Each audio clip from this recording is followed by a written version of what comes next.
When news breaks, hear it first on Southern Connecticut's news and information leader. Back to Melissa in the morning on WICC 600 AM and 107.3 FM. Something monumental happened this past weekend. In all 50 states, the new 988 hotline rolled out. It was a national suicide prevention and mental health hotline. And we talked to Governor Lamont about this a couple of weeks ago ahead of the rollout. And he said, yes, it's something that we're doing here in Connecticut. It's alongside what we had been doing, which was the 211 United Way hotline. But this specifically targets people who are having either mental health crises, any kind of breakdowns. They're feeling depressed, lonely, anxious, and they feel like they need somewhere to turn to, and they need resources readily available to them. And I wanted to talk about the significance of this hotline with brain health coach and consultant Leigh Richardson, who's here right now. Good morning, Leigh. Thanks for being here. Thanks for having me. So from your professional standpoint, Leigh, talk to us about how significant it is, how much America has needed this hotline. And I mean, with or without COVID involved, I think this is a need that's been there for a very long time. Well, you make an excellent point, because before COVID, 1 out of 4 Americans over the age of 12 suffered from a mental health or a substance abuse issue. And then you put 2 years of the pandemic on that and the stress that's been associated with that. It certainly has more than doubled the impact on mental health. We've needed it for so long. And, you know, in the past, when people had mental health issues, they didn't know where to go. And many times a family member would call 911. And that many times resulted with a police officer being sent out. And not all police officers have been trained in mental health issues.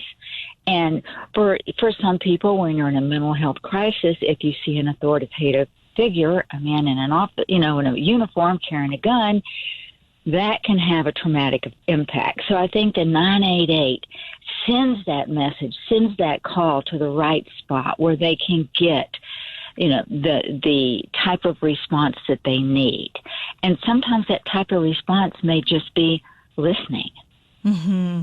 So that's something that you could get if you call 988 right now. You could have somebody who just is almost like a shoulder to cry on. Maybe not somebody who's going to diagnose you, but is just going to say, "Hey, I'm here. Why don't you talk through what you're feeling?" Well, here's the kicker. You've got to be able to call 988 and get somebody to pick up the phone. And that is something that only 21 states enacted it. And not every state has. And some of those states that have may or may not have the funds allocated to have the phones answered all the time. It's a great first step.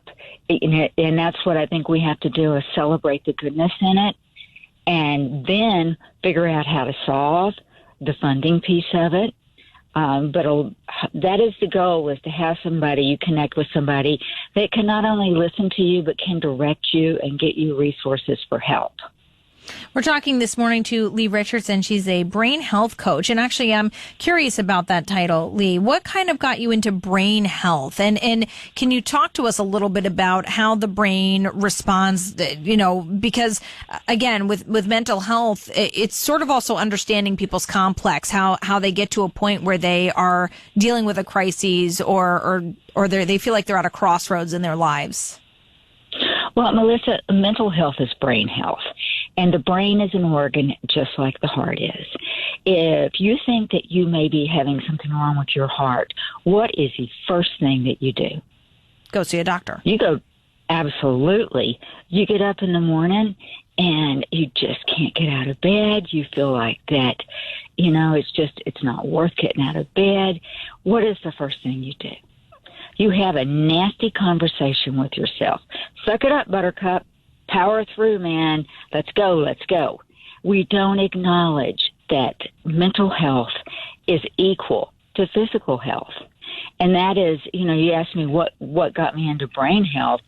I have twin boys that are 34, but when they were in second grade, one of them got hit by a car.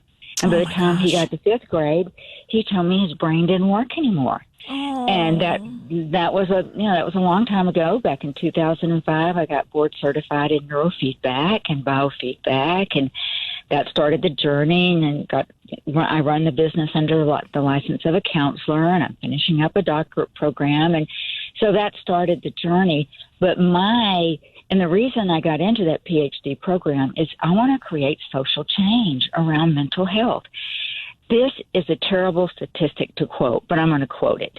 Did you know the average person suffers from a mental health illness for 10 years before they do anything about it? I wouldn't doubt that. I mean, sometimes when you hear the facts in front of you, it's really hard to swallow, but it doesn't surprise me, only because so many people either are in denial or they feel like people are going to write them off. Kind of like what you were saying, suck it up, buttercup. I think a lot of people are going to write themselves off and say, first of all, this can't really be an issue, that there's something wrong with me. Or society will tell them, oh my gosh, I'm so over you claiming you're depressed, or like saying that you're sad. Like just find a way to get out of this hole.